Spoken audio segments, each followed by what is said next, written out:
Pemerintah Kabupaten Pali akan memberikan rekomendasi sanksi jika ada ASN yang nekat mudik Lebaran Idul Fitri.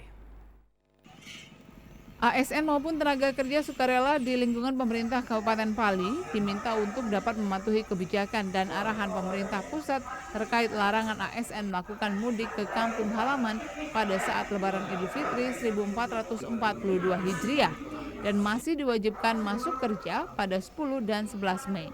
Tanggal 12. Jadi libur kan Lebaran kan 13-14 libur.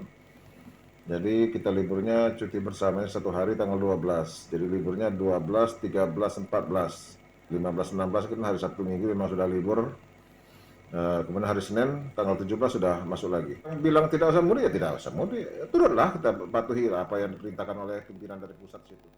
Pegawai hanya diizinkan tidak masuk kerja pada cuti bersama H-1 jelang Idul Fitri dan masuk kembali tanggal 17 Mei 2021. Muhammad Husniawan, TVRI Sumatera Selatan, melaporkan.